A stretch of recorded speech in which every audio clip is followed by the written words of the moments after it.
Hey guys, स्वागत है आप सबका चैनल पे जामा नहीं यार। So let's continue with part 9 of Godan भाग 9। प्रात काल होरी के घर में एक बड़ा हंगामा हो गया। होरी धनन्या को मार रहा था। धनन्या उसे गानल्याऊ दे रही थी। दोनों लड़कियां बाप के पांवों से नलपटी नचला रही थी और गोबर माँ को बचा रहा था। बार बार होरी का हाथ पकड़कर पीछे ढकेल देता, पर ज्यों ही धनन्या के मुंह से कोई गाली निकल जाती, होरी अपने हाथ छुड़ा कर उसे 2-4 घूंसे और लात जमा देता। उसका बढ़ा क्रोध जैसे कक्सी गुप्त सन्नचत शनि को ननका लाया हो।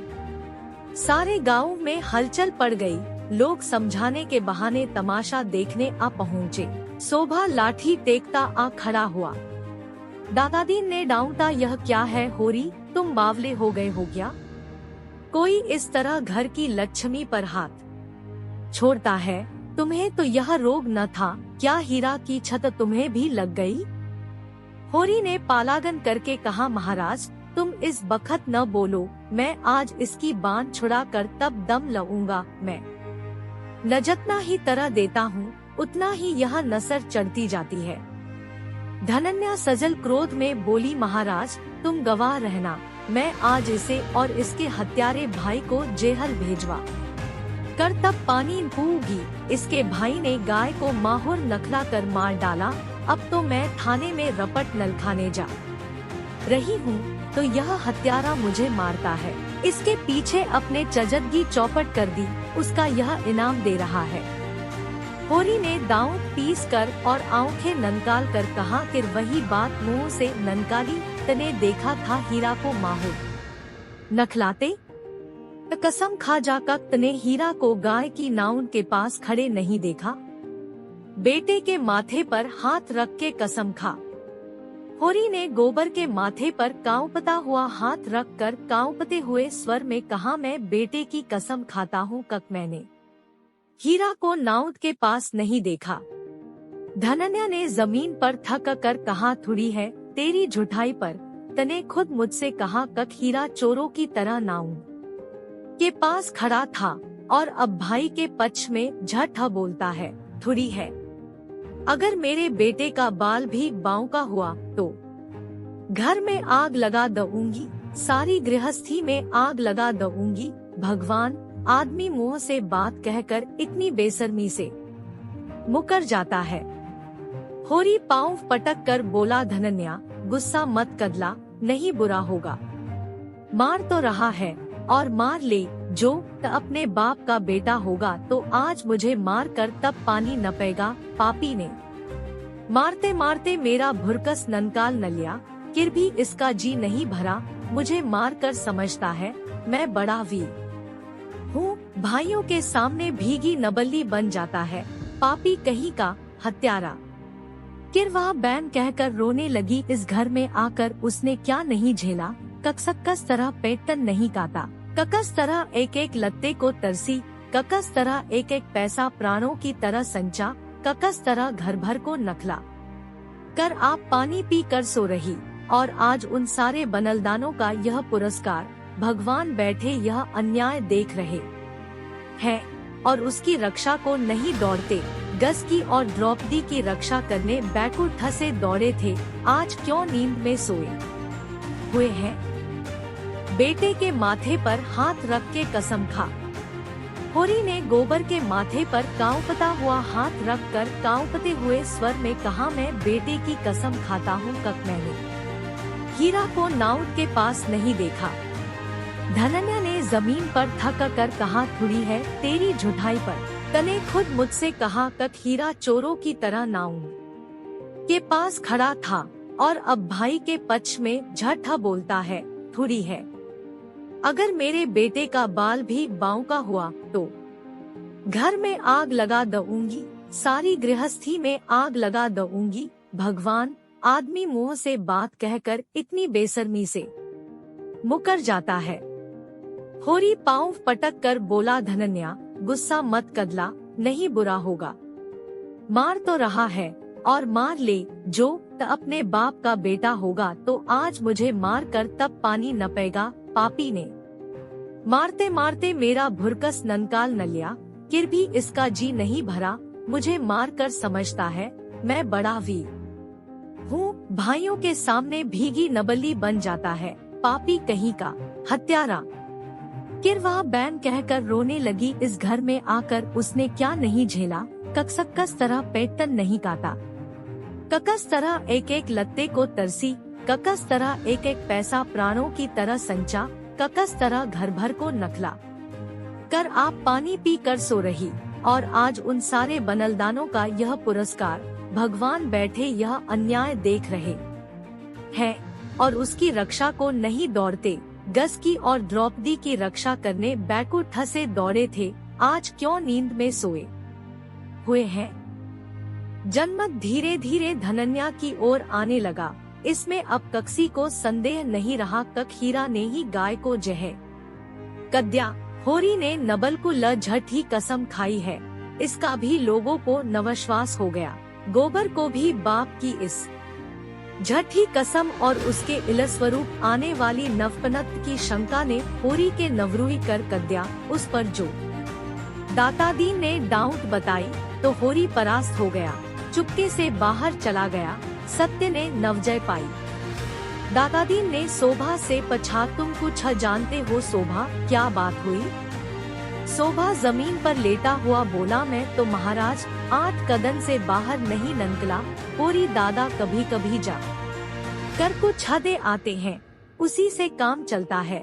रात भी वह मेरे पास गए थे। ककस ने क्या कक्या, मैं कुछ नहीं जानता। हाउ कल सांझ को हीरा मेरे घर खुरपी मांगने गया था, कहता था एक जड़ी खोदना है। किर तब से मेरी उससे भेंट नहीं हुई। धनन्या इतनी शाह पाकर बोली, पन्नड़त दादा वह उसी का काम है। शोभा के घर से खुरपी मांग कर लाया और कोई जड़ी खोद कर गाय को नखला दी। उस रात को जो झगड़ा हुआ था उसी कदन से वह खार खाए बैठा था। दातादीन बोले, यह बात सानबत हो गई तो उसे हत्या लगेगी। पुल्लस को छा करे या न करे, धर्म तो नबना दंड कदे न रहेगा। चली तो जा रुनपया, हीरा को बुला ला, कहना पन्नड़त दादा बुला रहे हैं। अगर उसने हत्या नहीं की है तो गंगाजली उठा ले और चौरे पर चढ़कर कसम खाए। धनन्या बोली, महाराज उसके कसम का भरोसा नहीं, चटपट खा लेगा। जब इसने झट ही कसम खा ली, जो बड़ा धमादत्मा बनता है तो हीरा का क्या नवश्वास।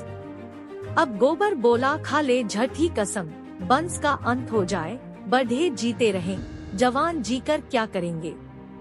रूपा एक क्षण में आकर बोली, काका घर में नहीं है। पन्नड़त दादा काकी कहती है कहीं चले गए हैं। दादादीन ने लंबी दाढ़ी इटकार कर कहा, ने पछा नहीं, कहाँ चले गए हैं। घर में नचपा बैठा न हो, देख तो सोना भीतर तो नहीं बैठा। धनन्या ने टोका, उसे मत भेजो दादा, हीरा के नसर हत्या सवार है, न जाने क्या कर बैठे। दातादीन ने खुद लकड़ी संभाली और खबर लाए, तक हीरा सचमुच कहीं चला गया है। पुनन्या कहती है, लुटटिया डोर और डंडा सब लेकर गए हैं। पुनन्या ने पछा भी, कहाँ जाते हो, पर बताया नहीं। उसने 5 रुपए आले में रखे थे, रुपए वहाँ ही है, 7 रुपए भी लेता गया। धनन्या शीतल हृदय से बोली, मुंह में कानलख लगा कर कहीं भागा होगा। शोभा बोला, भाग के कहाँ जाएगा, गंगा नहाने न चला गया हो। धनन्या ने शंका की, गंगा जाता तो रुपए क्यों ले जाता, और आजकल कोई परब भी तो नहीं है। इस शंका का कोई समाधान न नमला। धारणा दृढ़ हो गई, आज होरी के घर भोजन नहीं पका, न कक्सी ने बैलों को सानी पानी कद्या। सारे गांव में सनसनी ली हुई थी। 2-2, 4-4 आदमी जगह जमा होकर इसी नवशय की आलोचना कर रहे थे। हीरा अवकय कहीं भाग गया, देखा होगा कक भेद खुल गया, अब जेहल जाना पड़ेगा, हत्या अलग लगेगी, बस कहीं भाग गया। पुनन्या अलग रो रही थी, कुछ कहा न सुना, न जाने कहाँ चल गए। जो कुछ कसर रह गई थी वह संध्या समय हल्के के थानेदार ने आकर परी कर दी। गांव के चौकीदार ने इस घटना की रपट की जैसा उसका कर्तव्य था, और थानेदार साहब भला अपने कर्तव्य से कब चकने वाले थे। अब गांव वालों को भी उनका सेवा सत्कार करके अपने कर्तव्य का पालन करना चाहिए है। दातादीन, चजगुरीत्सा, लोखेराम, उनके चारों प्यादे मुंगरू सा और लाला पटेश्वरी सभी आ पहुँचे और दारोगा जी के सामने हाथ बाउंड कर खड़े हो गए। होरी की तलबी हुई। जीवन में यह पहला अवसर था कब वह दारोगा के सामने आया। ऐसा डर रहा था जैसे याउंसी हो जाएगी। धनन्या को पीटते समय उसका एक एक अंग गड़क रहा था। दारोगा के सामने कछुए की भावनक भीतर नसमटा जाता था। दारोगा ने उसे आलोचक नेत्रों से देखा और उसके हृदय तक पहुंच गए। आदमियों की नस पहचानने का उन्हें अच्छा अभ्यास था। कक्ताबी मनोविज्ञान में कोरे पर व्यवहार तर्क मनोविज्ञान के मुंदज्ञ थे। यकीन हो गया आज अच्छे का मुंह देख कर उठे हैं। और होरी का चेहरा कह देता था इसे केवल एक घुड़की काई है। दारोगा ने पछा तुझे ककस पर शुभा है। होरी ने जमीन छुई और हाथ बाउंड कर बोला मेरा सुबह कक्सी पर नहीं है सरकार, गाय अपने मौत से मरी है। बुढ़ी हो गई थी। धनन्या भी आकर पीछे खड़ी थी। तुरंत बोली गाय मारी है तुम्हारे भाई हीरा ने, सरकार ऐसे बौड़म नहीं है। कब जो कुछ तुम कह दोगे वह मान लेंगे। यहाँ जाऊं चथक कयात करने आए हैं। दारोगा जी ने पछा यह कौन औरत है।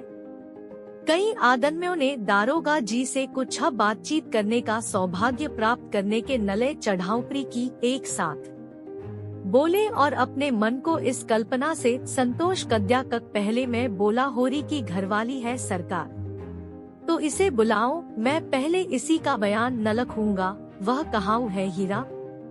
नवनशिष्ट जनों ने एक स्वर से कहा वह तो आज सवेरे से कहीं चला गया है सरकार, मैं उसके घर की तलाशी लूंगा। तलाशी। होरी की साउंस तले ऊपर होने लगी। उसके भाई हीरा के घर की तलाशी होगी और हीरा घर में नहीं है। और किर होरी के जीते जी उसके देखते यह तलाशी न होने पाएगी और धनन्या से अब उसका कोई संबंध नहीं। जहाँ चाहे जाए, जब वह उसकी इज्जत नबगाड़ने पर आ गई है तो उसके घर में कैसे रह सकती है। जब गलीगली ठोकर खाएगी तब पता चलेगा। गांव के नवनशिष्ट जनों ने इस महान संकट को टालने के नले कानाइसी शुरू की। दातादीन ने गंजा नसर नहलाकर कहा यह सब कमाने के ढंग है। पछो हीरा के घर में क्या रखा है।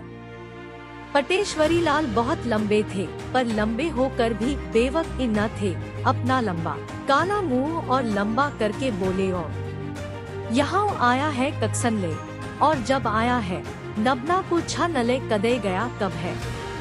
चजगुरीत शाह ने होरी को बुलाकर कान में कहा ननकालो, जो पूछा देना हो यो गला न छटेगा। दारोगा जी ने अब जरा गरज कर कहा मैं हीरा के घर की तलाशी लूंगा। होरी के मुख का रंग उड़ गया था जैसे देह का सारा रिस खा गया हो। तलाशी उसके घर हुई तो उसके भाई के घर हुई तो एक ही बात है। हीरा अलग सही पर दुनन्या तो जानती है वह उसका भाई है, मगर इसवी उसका कुछ बस नहीं। उसके पास रुपए होते तो इसी भी 50 रुपए लाकर दारोगा जी के चरणों पर रख देता और कहता सरकार मेरी इज्जत अब आपके हाथ है। मगर उसके पास तो जहर खाने को भी एक पैसा नहीं है। धनन्या के पास चाहे 2-4 रुपए पड़े हों पर वह चुड़ैल भला क्यों देने लगी। मृत्युदंड पाए हुए आदमी की भावनात्मक नसर झुकाए अपने अपमान की वेदना का तीव्र अनुभव करता हुआ चुपचाप खड़ा रहा। दातादीन ने होरी को सचेत किया अब इस तरह खड़े रहने से काम न चलेगा। होरी रुपए की कोई जुगत करो। होरी दीन स्वर में बोला अब मैं क्या अर्ज करूं महाराज, अभी तो पहले ही की गठरी नसर पर लदी है और ककस मुंह से माऊं लेकिन इस संकट से उबार लो, जीता रहा तो कौड़ी कौड़ी चुका दूंगा, मैं मर भी जाऊं तो गोबर तो है ही। नेताओं में सलाह होने लगी, दारोगा जी को क्या भेंट कक्या जाए। दातादीन ने 50 का प्रस्ताव कक्या। चजगुरीत्सा के अनुमान में 100 से कम पर सौदा न होगा। नोखेराम भी 100 के पक्ष में थे और होरी के नले 100 और 50 में कोई अंतर न था। इस तलाशी का संकट उसके नसर से टल जाए, पजा चाहे कक्तनी ही चढ़ाने पड़े। मरे को मन भर लकड़ी से जलाओ या 10 मन से, उसे क्या चचता। मगर पटेश्वरी से यह अन्याय न देखा गया। कोई डाका या कत्ल तो हुआ नहीं, केवल तलाशी हो रही है। इसके नले 20 रुपए बहुत है। नेताओं ने नधकारा तो फिर दारोगा जी से बातचीत करना, हम लोग नगीच न जाएंगे, कौन घुड़क क्या उखाए। होरी ने पटेश्वरी के पाँव पर अपना नसर रख कद्या, भैया मेरा उयार करो, जब तक जूऊंगा तुम्हारी ताबेदारी करूँगा। दारोगा जी ने फिर अपने नवशाल वक्ष और नवशालतर उदर की परीशनी से कहा, कहाँ है हीरा का घर, मैं उसके घर की तलाशी लूंगा। पटेश्वरी ने आगे बढ़कर दारोगा जी के कान में कहा, तलाशी लेकर क्या करोगे हुजरा, उसका भाई आपकी ताबेदारी के नले हांजर है। दोनों आदमी जरा अलग जाकर बातें करने लगे। कैसा आदमी है, बहुत ही गरीब हुजरा, भोजन का टटकाना भी नहीं। सच हाउ हुजरा, ईमान से कहता हूँ। अरे तो क्या एक 50 का डॉल भी नहीं है। कहां की बात हुजरा, 10 नमल जायु तो 1000 समझ है, 50 तो 50 जन्म में भी मुमक्कन नहीं, और वह भी जब कोई महाजन खड़ा हो जाएगा। दारोगा जी ने एक नमन तक नवचार करके कहा, तो फिर उसे सताने से क्या आएगा। मैं ऐसों को नहीं सताता जो आप ही मर रहे हो। पटेश्वरी ने देखा ननशाना और आगे जा पड़ा। बोले, नहीं हुजरा, ऐसा न कीजिए, नहीं किर हम कहाँ जाएंगे, हमारे पास 10 सरी और कौन सी खेती है। तुम इलाके के पटवारी हो जी, कैसी बातें करते हो। जब ऐसा कोई अवसर आ जाता है तो आपकी बदौलत हम भी कुछ छपा जाते हैं, नहीं पटवारी को कौन पछता है। अच्छा जाओ, 30 रुपए कदलवा दो, 20 रुपए हमारे, 10 रुपए तुम्हारे। 4 मुनखया है, इसका ख्याल कीजिए। अच्छा आधे आध पर रखो, जल्दी करो, मुझे देर हो रही है।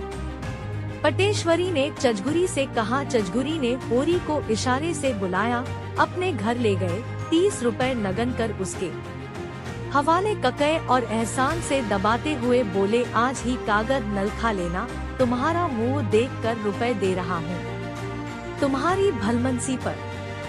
होरी ने रुपए नलय और अंगोछे के कोर में बांधे प्रसन्न मुख खाकर दारोगा जी की ओर चला।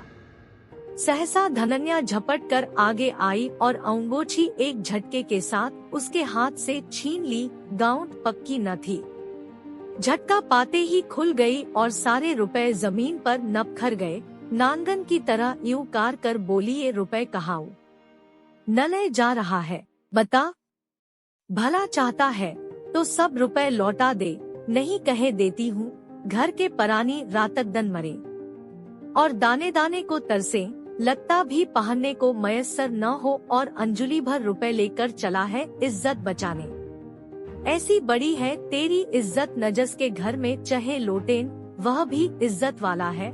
दारोगा तलाशी ही तो लेगा, ले ले जहाँ चाहे तलाशी। एक तो 100 रुपए की गाय गई, उस पर यह पलेथन, वाह री तेरी इज्जत। होरी खन्ना का घ ऊँट पी कर रह गया। सारा समह जैसे थराद उठा, नेताओं के नसर झुक गए। दारोगा का मुंह जरासा ननकल आया, अपने जीवन में उसे ऐसी लताड़ न मली थी। होरी स्तब्ध सा खड़ा रहा। जीवन में आज पहली बार धनन्या ने उसे भरे अखाड़े में पटकनी दी। आकाश तका कद्या, अब वह कैसे नसर उठाए। मगर दारोगा जी इतनी जल्दी हार मानने वाले न थे। नखनस्या कर बोले मुझे ऐसा मालूम होता है किस शैतान की खाला ने हीरा को यूं साने के नले खुद गाय को जहर दे कर दिया। धनन्या हाथ मटका कर बोली हाउ दे कर दिया, अपनी गाय थी मार डाली, किर कक्सी 10 सरे का जानवर तो नहीं मारा। तुम्हारे तहक्यात में यही नलकलता है तो यही नलखो पहना दो मेरे हाथ में हथकंडियाओं देख न लिया। तुम्हारा न्याय और तुम्हारे अक्कल की दौड़ गरीबों का गला काटना 10 सरी बात है।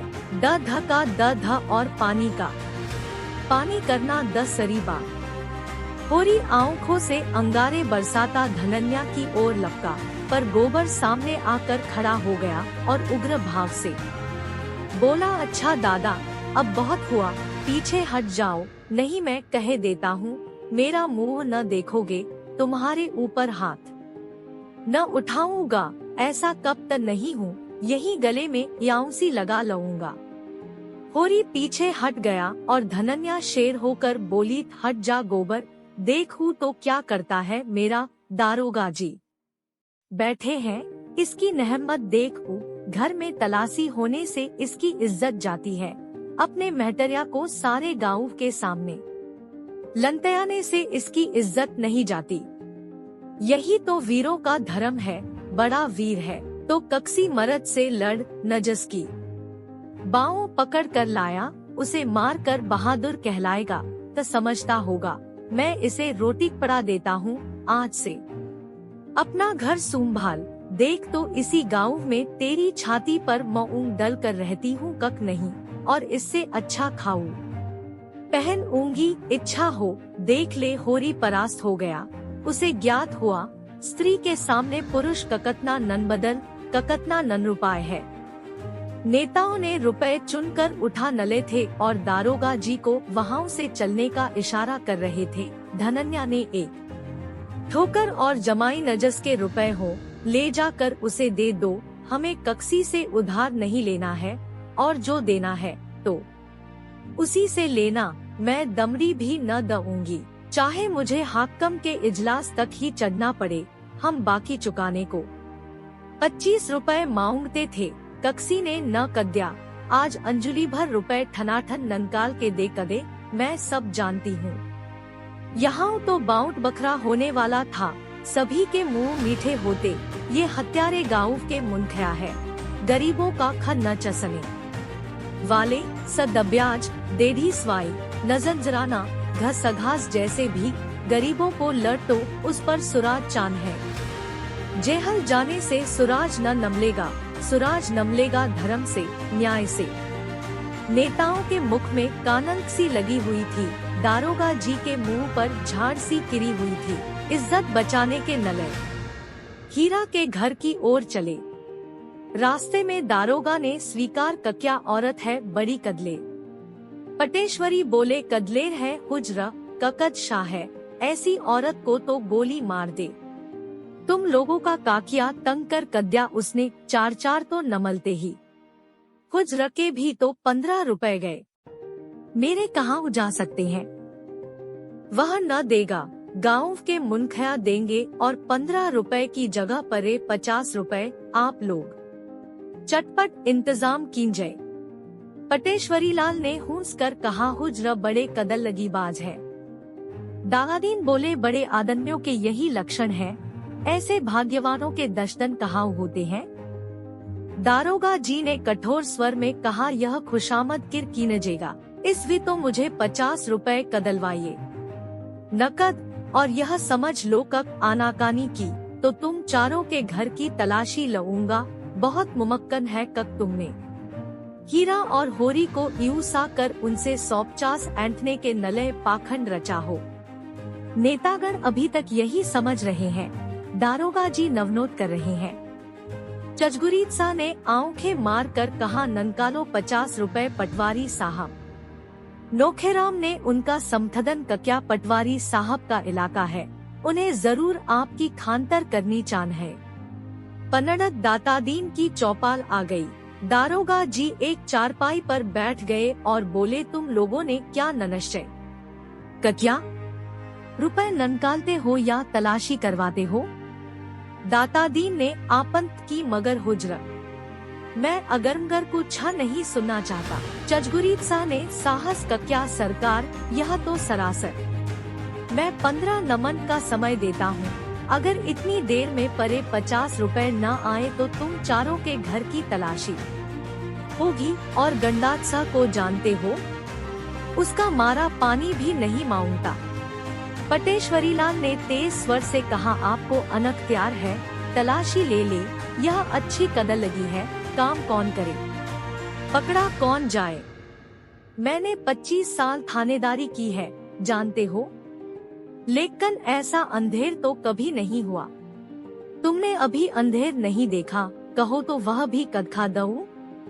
एक एक को 5-5 साल के नले भेजवा दऊ। यह मेरे बायों हाथ का खेल है, एक डाके में सारे गांव को काले पानी भेजवा सकता हूँ, इस धोखे में न रहना। चारों सज्जन चौपाल के अंदर जाकर नवचार करने लगे। किर क्या हुआ, कक्सी को माल म नहीं। हाँ, दारोगा जी प्रसन्न कदखाई दे रहे थे और चारों सज्जनों के मुंह पर इटकार बरस रही थी। दारोगा जी घोड़े पर सवार होकर चले तो चारों नेता दौड़ रहे थे। घोड़ा दर ननकल गया तो चारों सज्जन लौटे। इस तरह मानो कक्सी नपरेजन का संस्कार करके कमशान से लौट रहे हो। सहसा दातादीन बोले, मेरा सराप न पड़े तो मुंह न कदखाऊ। नोखेराम ने समथदन का क्या ऐसा धन कभी इल्ते नहीं देखा। पटेश्वरी ने भनवर शैवाणी हराम की कमाई हराम में जाएगी। चजगुरीत सा को आज ईश्वर की न्यायपरता में संदेह हो गया था। भगवान न जाने कहाँ है, कक यह अंधेर देखकर भी पानपयों को दंड नहीं देते। इसलिए इन सज्जनों की तस्वीर खींचने लायक थी। So thank you. देखने के लिए मिलते हैं नेक्स्ट पार्ट में।